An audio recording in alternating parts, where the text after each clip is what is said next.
If you want a truly digital economy, you need AI to power it, right?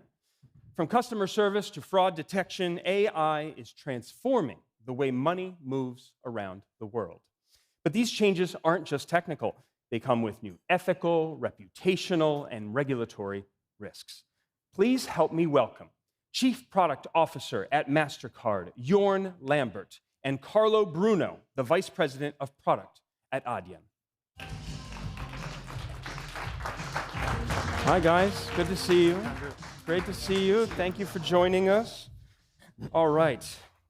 So, we were in a conversation yesterday at this very event where we were talking about how COBOL is still in existence. We're still living our lives with this, and so much of the financial stack is still based on it. I feel like financial services is a tale of two tales. You know, on the one hand, you have this aging financial stack that we cannot move past because it would be highly disruptive. On the other hand, I know financial services companies are some of the greatest spenders of technology anywhere on the planet. Tale of two. So, Jorn, I want to start with you. Mastercard just made an announcement, a new thing that is as far from COBOL as I can imagine. Can you tell us about it? Yeah, absolutely. Well, firstly, we're convinced that we are on the eve of a paradigm shift in commerce. I know that sounds a bit dramatic, but actually we believe that. We think AI is one of these big technology shifts, like we've in our lifetimes only seen a few of it, and it will have a very profound impact on how consumers shop and pay for things. Today, we're already seeing consumers massively moving from the previous browser search and discovery from products to move into AI platform for search and discovery. And once you've searched and discovered the product you want to buy, it's only natural that you then ask the AI agent to buy it on your behalf. We are deeply, deeply convinced that that will reduce toil for the consumer, accelerate things, make things simpler so that consumers can focus on what they like most and not having to crawl the internet to find what it is that they need.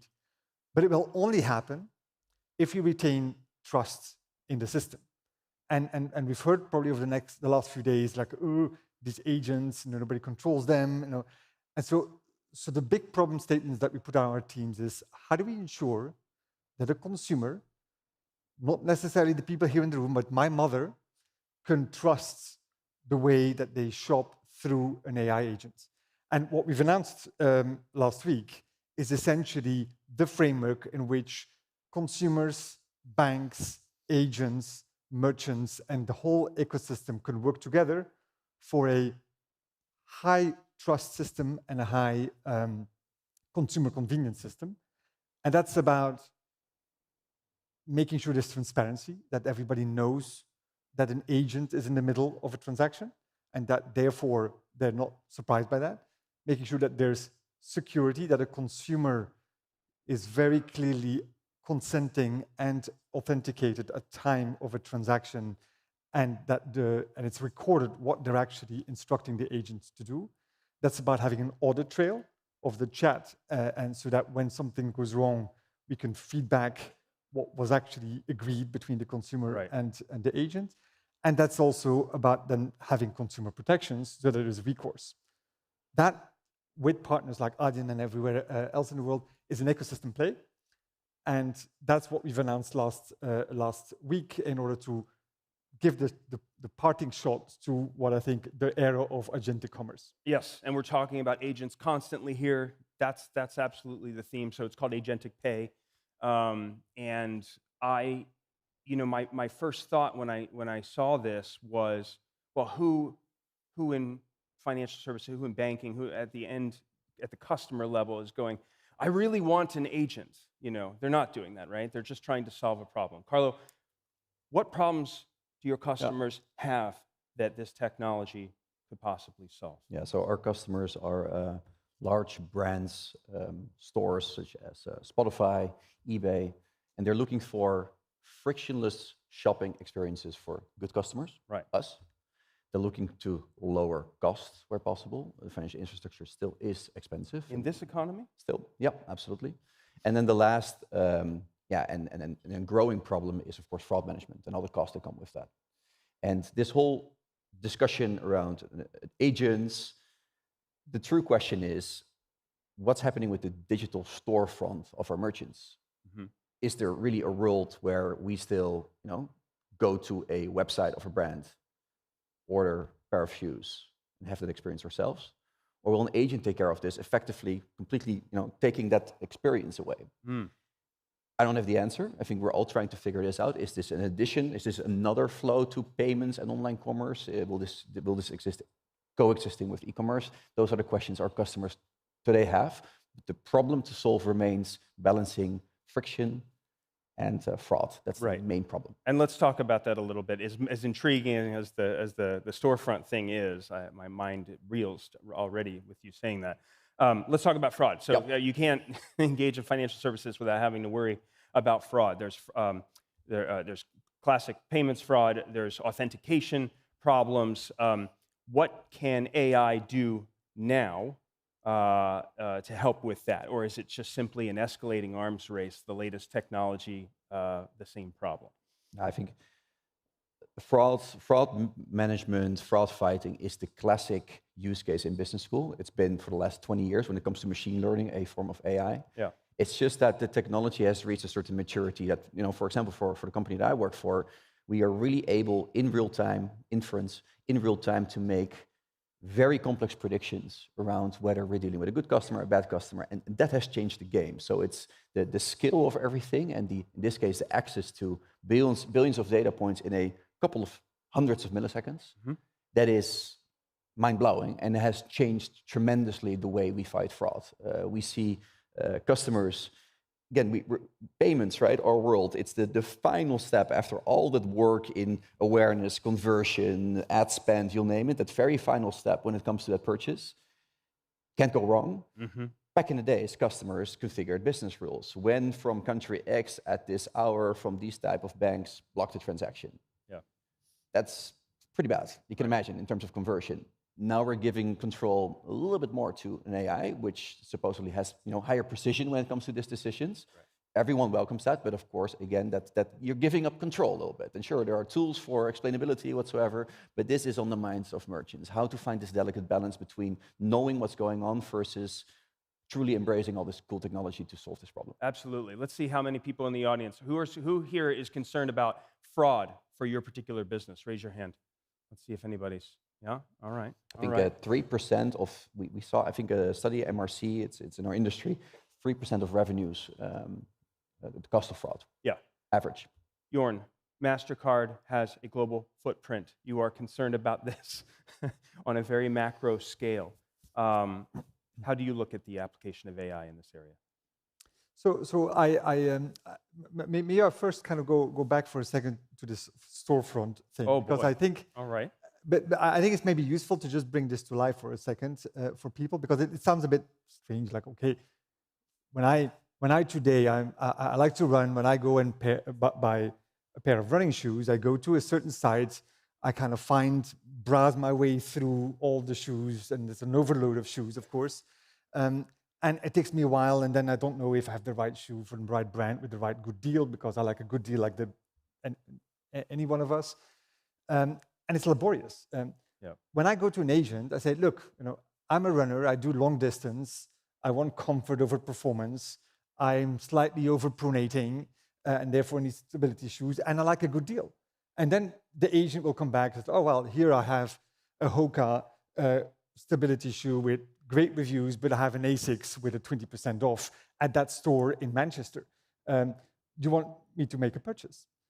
I said, yeah, sure, get me that Asics good deal. That's what I wanted. I would never have found a good deal in that store in Manchester.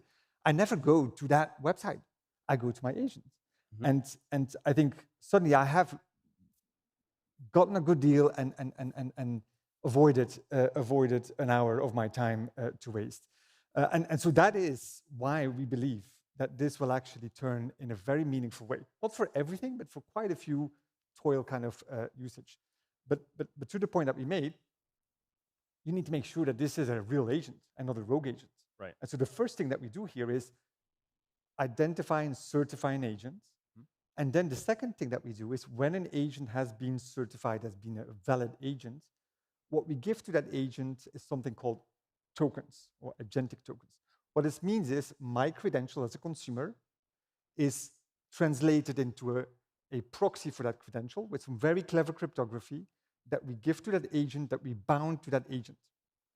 When a transaction is made at that store in Manchester, that credential comes back to us. We say, does that credential come from the right agent?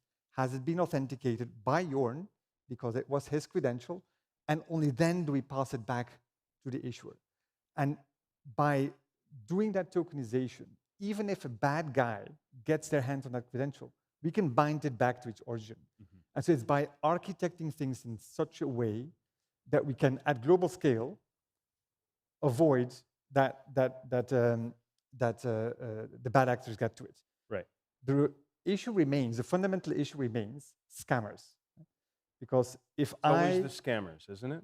If I, as Jorn, am lured in to make a transaction because I believe some kind of scammer did something, and I authenticate a transaction, that's very hard. I mean, getting that solved is very hard, and then that's where the cat and mouse comes in.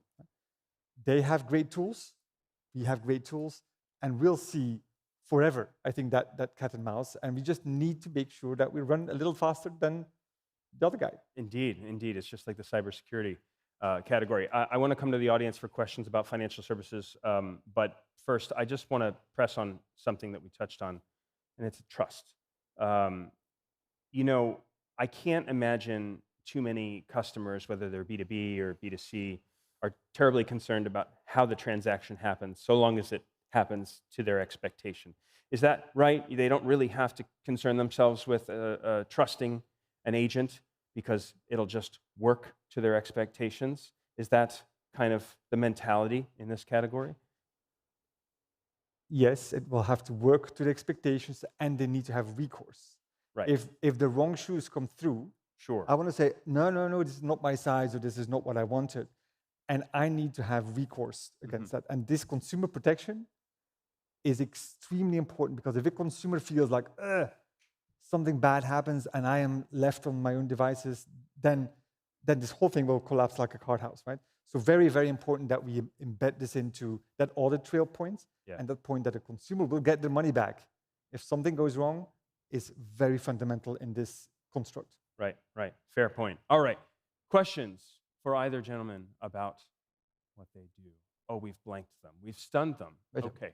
Oh, there we go. Great. Thank you. Just wait for the mic, and then your name and organization, please. Forgive me, there's a light right behind you. Hello, hi. I'm Dr. Shiva from iBank, and very interesting discussion. I don't know how many people are aware of it now. There are a lot of, duplicate stocks, like they call Nike and all the different brands. But genuinely, people believe that these are coming from that particular brand, but all coming from wrong manufacturers, Taiwan or China. You don't get the real quality, but the money is gone. A lot of fake websites. And if you call them, nobody even picking up. It's all going into the automation thing. Now, even happened to me, I paid something and then it immediately taken another £400 from Mastercard. But then, struggle, we couldn't even get the money. So how can we solve that? Because everything is now going into AI and machine. Yeah, well, you should be able to get your money back. And the reason why you should be able to get your money back is because players like Adyen, which are acquirers and PSPs, they onboard the merchant in the ecosystem and they underwrite that merchant. They ensure that that's a legitimate merchant. Very, very important task that they do. And when that merchant is onboarded, then they take responsibility that this is a good one. So if you get the wrong shoes or whatever, you got the wrong Nike equipment, you can go back to your bank and say, this is the wrong thing. The bank will come to us. We will go to Adyen and say, Adyen, your merchant is not legitimate or doing something wrong. And Adyen will take responsibility for either correcting or shutting it down. That is how that ecosystem works. And the role of somebody like Adyen is extremely important in making sure that the right folks are onboarded. And that's why that is the magic of this worldwide ecosystem to make sure that everybody plays its role and that you can get your money back. If you didn't manage to, then I think we have to speak to your bank, because you should be able to. There we go. Further questions? All right, gentlemen, I have another one for you. When I think about financial services, I think about access, right? Especially on a global level. There are plenty of people who don't have it. What element, if any, does the agentic aspect add to that? Will it reinforce bias and prevent access? Will it not really have any impact at all? Is there any new dynamic to that? Well, I have a perspective, and I'm sure Carlo as well. So I think where the challenge with financial inclusion is at its heart one of identity. A consumer who does not have a formal identity, a passport, an identity card, cannot open a bank account, cannot be KYC, therefore cannot have access to electronic payments, and is stuck in a cash economy. That is a problem that across the world, governments are working with the likes of ourselves to solve this, and as this gets solved, they get onboarded in the financial ecosystem. And that will then include their access to agentic payment if that happens. I think AI can help to some extent in getting the graph of that consumer, distilling it to an identity, because that consumer, even without a bank account, probably has some level of access to internet or to digital services. But that's kind of where it can help. But the fundamental issue is one of establishing identity, and from there the rest flows. I think there will be a massive shift from today's world operates in a real-time static verification check, right? I have to present my passport, this check is happening. And everything will shift to a behavior-based, real-time monitoring behind the scenes to try and establish, is this actor transacting or acting as expected? Yes. And here the scary part is, that's where AI truly comes in, our behavior just looks like so many others. And these predictions that we continuously make, they will hopefully also open the doors to more financial inclusion, simply because we do not have these strict and very static checks sometimes at the gate, which might discriminate or create problems at the gate for good customers. Got it. Consumers. Got it. All right, we're in the home stretch here. So lightning round for you. It's really just a yes or no, but I'll keep it simple. Will the application of AI in financial services increase spending? Yes or no? Yes. Yes.